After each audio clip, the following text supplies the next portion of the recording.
The golden stalk rose higher each day, glowing in the center of Okeora like a second sun. At night, its light spilled through mud walls, turning the village into a lantern of gold. Mothers brought their children to touch the soil outside ch.'s hut. Fathers left offerings, yams, coins, even goats, whispering, "Let my family share in his blessing." The people called his hut sacred ground. But blessings do not multiply without cost. Soon the whispers began. A goat found lifeless in its pen, a barn of yams rotting overnight, children coughing until their lips turned blue. At every doorstep, sorrow, but not at ch.'s. Inside his hut, his mother sang hymns of thanksgiving, her strength restored, her laughter reborn. ch.' tried to rejoice, but each smile from her cut into his chest like a knife, for he alone knew the truth. The golden stalk was no miracle. It was a debt, and debts must be paid. And always the whisper pressed on his heart. Silence. Every gift demands its price. ch.' carried wealth in his hands and blood on his conscience. Across the ocean, Marcus's life glittered like neon. Sneakers lined in rows, a new phone in his pocket, respect in the eyes of classmates who once mocked him. But each night, the footsteps returned, slow, heavy, just outside his door. He pressed his back to the wall, holding his breath as they paused, then moved on, never entering, never leaving, always there. When a friend borrowed money, that friend crashed his car the very same night. Marcus stood at the funeral with pockets full of cash, but his heart hollow. The figure was always near, unseen, yet closer than his own shadow. In Brussels, Karl Voss rose higher than ever. His speeches thundered in Parliament. Newspapers hailed him as the man of destiny. But scandals bloomed like weeds. All allies betrayed allies. Marriages collapsed.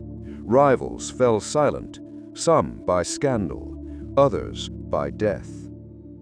Karl stared into the mirror late one night, and his reflection smirked, though his lips never moved. He pressed trembling hands against the glass, and in the silence, the whisper came. Your throne is built on debt, and the debt is mine. In Shanghai, Li Wei's empire spread across Asia. Contracts signed. Trucks bearing his logo thundered through the streets. Magazines hailed him as the dragon of commerce. But factories burned. Workers rioted at his gates, and at home, his daughter refused to sit near him. One night, as he tucked her into bed, her small hand brushed his cheek. "Papa," she whispered, "why are there shadows in your eyes?" Li Wei had no answer. The world sang of prosperity. In Africa, prosperity pastors pointed at Okeora's golden stalk. "Behold divine favor," they shouted. Congregations cheered, offering blood-stained coins on altars of wood and stone. In Brussels, leaders passed laws greased with sudden wealth. In Shanghai, businessmen toasted fortunes born of flames. And in America, youth boasted of riches they could not explain. The shadow was no longer hidden. It sat in pulpits. It wrote in law books. It whispered in boardrooms. It laughed in nightclubs. The debt was no longer ch.'s alone. The debt belonged to nations.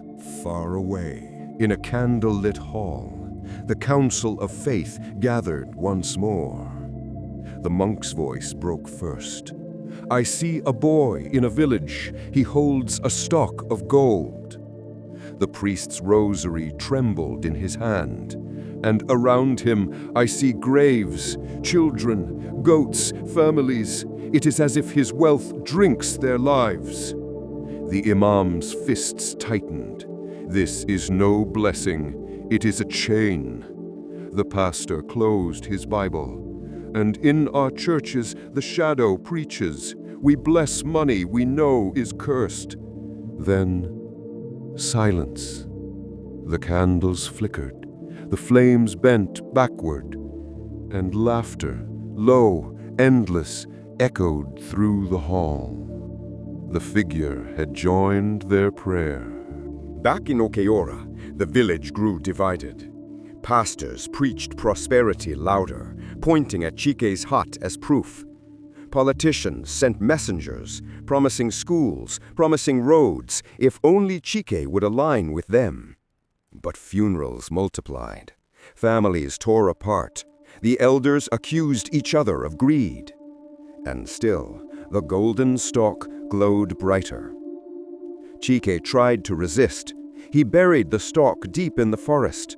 At dawn, it lay in his palm again, alive, pulsing, unstoppable.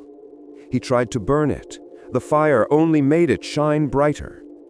That night, the figure stepped into his hut once more, its smile patient, its voice steady.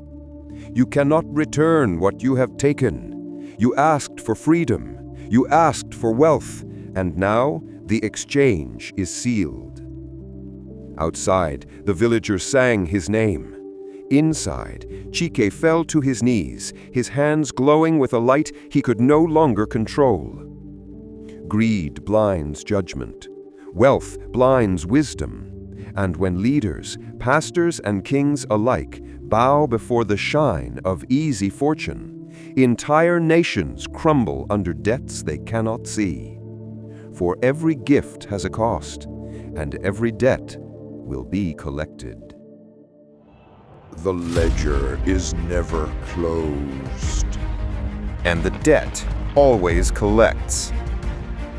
If you would walk further into the mysteries, subscribe now. For the story is not over. It has only just begun.